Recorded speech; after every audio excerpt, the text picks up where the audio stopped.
Welcome to Financial Roll Call. I'm Johnny, a police officer and military veteran. This channel is about discipline, long-term thinking, and building financial security the same way we build careers, through consistency, structure, and decisions that compound over time.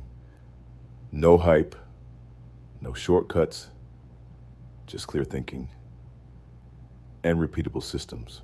When the city announces a budget shortfall, most officers tune it out. That's admin stuff. That's politics. That's above my pay grade. But here's the reality. Your department's budget crisis is not just a city problem.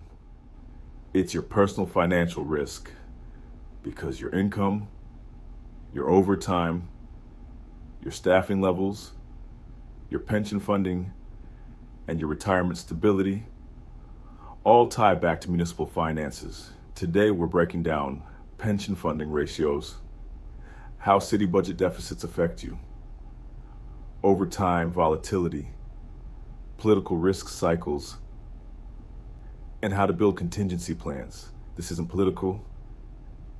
This is financial situational awareness. Let's step into it. Unlike private sector employees, your income depends on tax revenue, city council decisions, state funding allocations, and the political climate.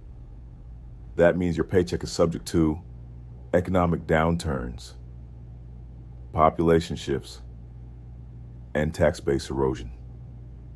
If the city experiences reduced property tax revenue or rising pension obligations, law enforcement budgets often become negotiating tools. That's not emotional. That's structural. Now let's talk about something most officers never check: the pension funding ratio. Funding ratio is the assets in the pension fund divided by future pension obligations. If your pension fund is 100% funded, it's fully covered. 90% is strong but slightly underfunded. 75% is concerning, and 60% is high risk over the long term. Many municipal pensions across the country are not fully funded.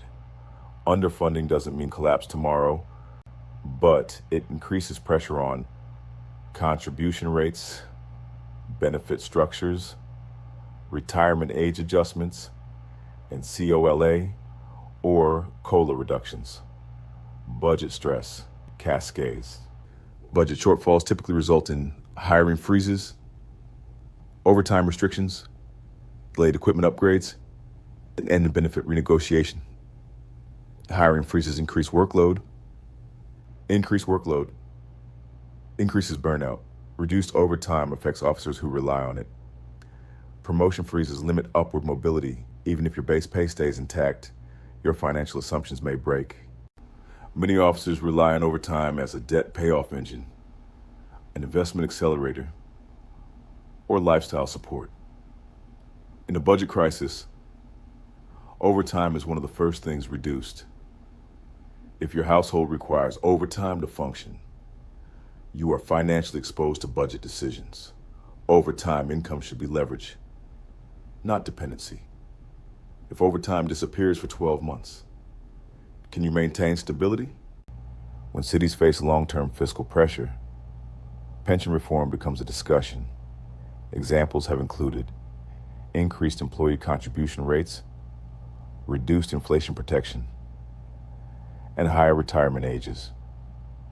Even if current benefits are protected legally, future adjustments can increase your required contribution and slow future benefit growth. If your retirement strategy assumes the pension will cover everything, you are concentrating risk in a politically influenced system. Concentration increases vulnerability. Here are warning signs to monitor: consistent annual budget deficits, declining population, increasing pension contribution requirements, or credit rating downgrades. You don't need to obsess over headlines, but you need awareness. Municipal bankruptcy is rare, but not unheard of. and restructuring can affect long-term benefits. Many officers assume government jobs are secure. Historically, yes. But stability does not equal immunity. Cities can freeze wages, delay raises, or consolidate departments. Even without layoffs, wage stagnation during high inflation erodes purchasing power. Budget instability doesn't always look dramatic. Sometimes it looks like 3% raises during 6% inflation. That's a real pay reduction. You cannot control city finances. You can control your response.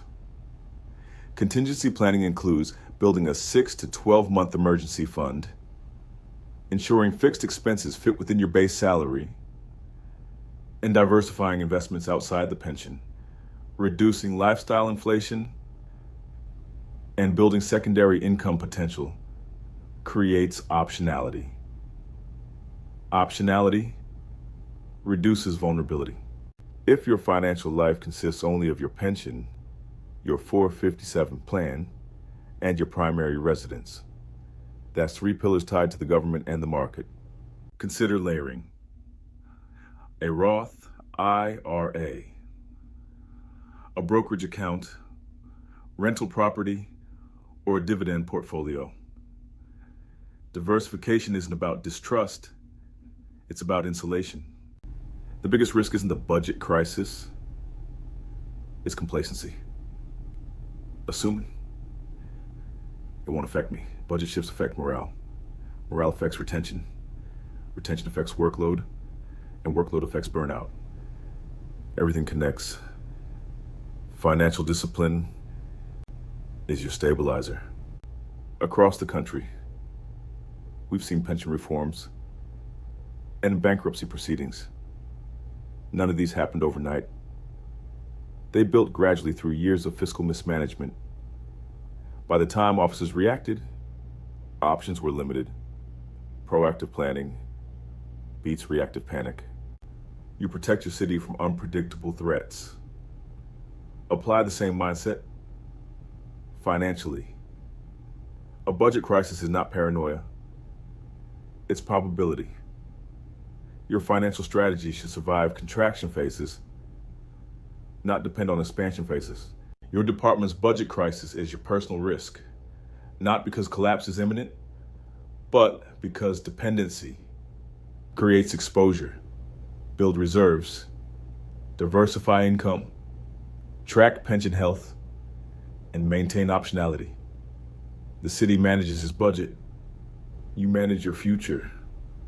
Ownership, discipline, long-term thinking. This is Financial Roll Call. If this shifted your perspective, subscribe to the channel. Each week, we break down financial principles in a practical, disciplined way, without hype. Brief and complete. I speak for myself, not any department. I provide the map. You drive the car. Do your own research. Stay safe.